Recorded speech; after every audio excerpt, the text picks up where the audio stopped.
You're not single by choice. You just can't get a man. Do you honestly think, okay, do you really think, one, I can't get a man? If I really, really wanted to, I could, okay? But I don't. Because why would I want to sacrifice my peace, my girl dinner, all these things, unless a guy is bringing something to the table of value? I do everything myself. If you're just gonna walk into my life and expect me to cook you a steak and give you, hell no, man. What the fuck? your peen, no thanks. No thanks. I'm good, you know? So I need more. I need more than that because I take care of everything by myself. So what do you bring to the table, you know? I know what I can bring to the table, but I do bring a lot. But I also know what I would be sacrificing by getting in a relationship. And that's why I'm so picky and so scared. I don't want to just be out here slaving for a man again if I'm not getting anything in return, you know? I need something in return. Return in investment, you know? So, if all you got is peen, you know, it's not enough for me. She makes a valid point about wanting reciprocity in a relationship. But the catch that she overlooks, and I think it's on purpose, is the fact that while women profess to want peace, they are the known bringers and harbingers of chaos. Not only that, but baseball tells us you get 3 strikes, you're out. And here are the 3 strikes she doesn't even know she has. Number 1, while this woman is objectively attractive, she looks relatively thin, so she's not a part of the obesity epidemic, so good luck to her and good for her for that. She doesn't understand her current SMV or sexual marketplace value. While you are fun to look at, maybe even fun to sleep with, you've got a child that belongs to someone else, literally inches away. This does not improve your standings in the dating market. It takes you down several notches. Because men who pay attention know you are going to be expecting those men to financially support this child in some way and way sooner than later. Number 2, when you talk about someone bringing something to the table, again, you're asking them to take on a responsibility that belongs to someone else simply for your benefit. Where in that is a good deal for a man who knows his value, especially the kind of man you would want. Number 3, you said that you don't want to go all out for a man again. So what does that mean? Is Chad deceased? Unlikely. Is he incarcerated? Perhaps. Have you seen him since the last time you talked to him? Told him you were pregnant? Maybe not. So it's all on you now. And you expect a man to walk into that chaos, knowing Chad can show up at any time if he chooses to. And also knowing he'll be forced into a situation where he has all of the responsibility of a father figure and not one pinch of salt's worth of the authority to discipline this child if he acts out of pocket. Maybe he's well behaved. Maybe he's on the honor roll at his kindergarten class. I don't know. And if so, then so. Fantastic for him. But a man being put in a position to have all that responsibility and no authority like a man should have is effectively making him pick cotton on a plantation in the 1840s American South without the bullwhip strikes to his back. Nah, we're good over here. You tried it though. Because you're not single by choice. You're single because of your choices. And there's a big difference. These are the requirements that you need to have in order to date me, a single mom of 3 kids.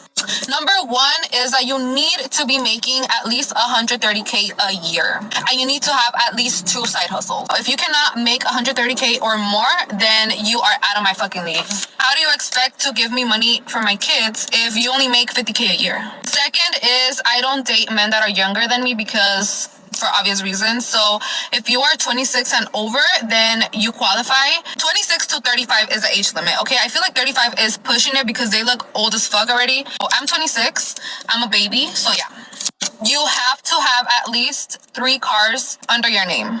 Your second car has to have 8 seats because I have 3 kids. So I want them to be comfortable whenever we go with you on a trip or something. You want me to come with you, I'm gonna bring my kids, and you need to have enough space for my kids. So that's why I require you to have an SUV and a vehicle of your own if you're gonna be dating me. Another requirement is that you have to have a property under your name, and you have to be looking into getting your second property. Have to get a home that has 6 rooms, because each of my kids have to be in their own room. So you have to be considerate. Purchase a house that has 6 rooms, because that's only common sense. Like, and if you cannot meet those requirements, then you're not the fucking one. The last requirement is that it has to be pink. If it's not pink, no. Pink and brown go together. Pink and brown. Like, what? Dualin, you know?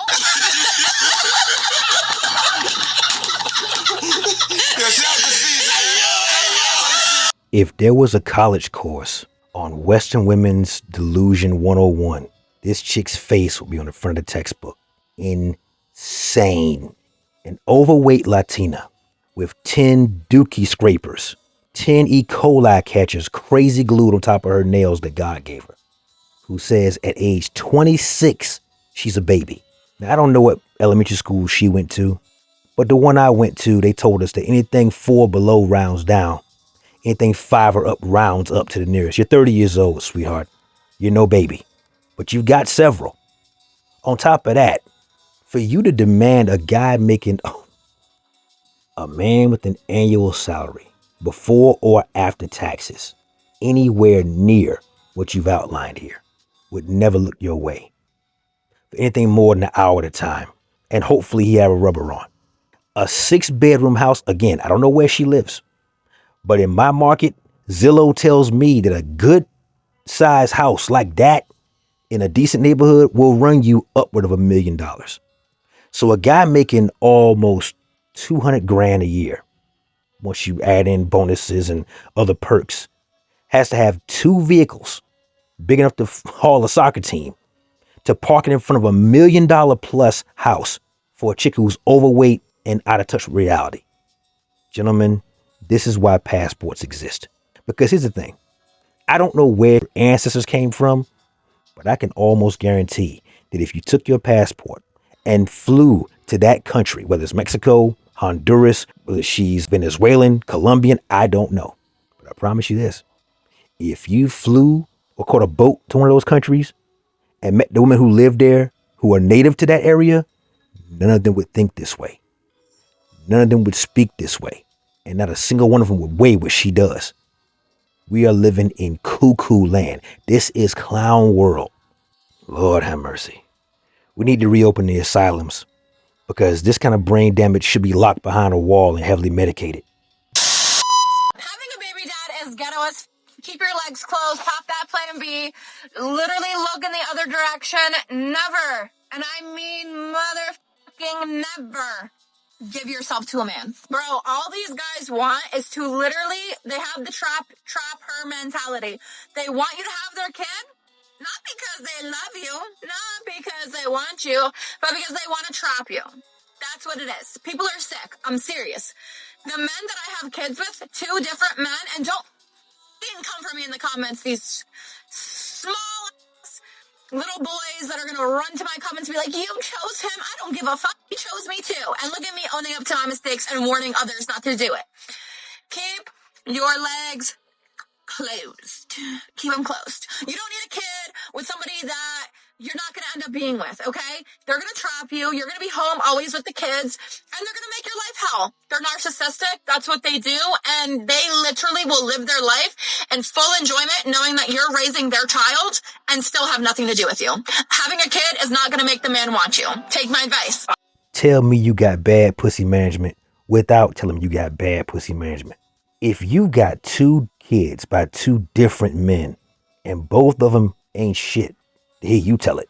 Are we not to remind ourselves that women are the gatekeepers of who gets to both get laid in the first place and who gets to see their children make it from conception all the way to the delivery room?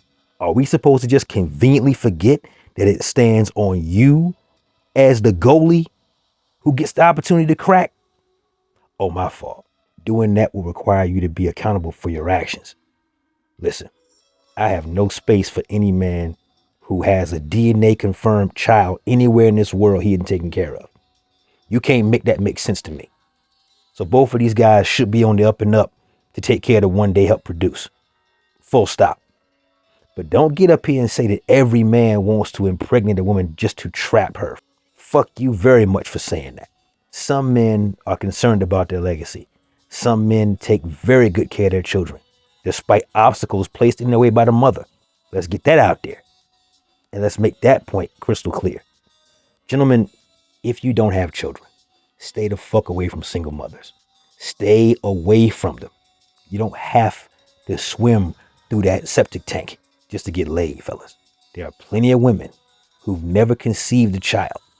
There are plenty of women who've never aborted a child. There are plenty of women in third place, tied for first place at the exact same time, who have never been pregnant at all. Plenty of them. Simply pick one. Otherwise, you may end up with one of these that you've seen in this video. You do not want those problems, gentlemen. They're way too easy to avoid. That said, that's my time. Like the video, comment down below. Share this with a friend. Subscribe to the channel if you haven't already. Never let your brother suffer in silence when the truth can set him free. Networkers, we working. Until next time.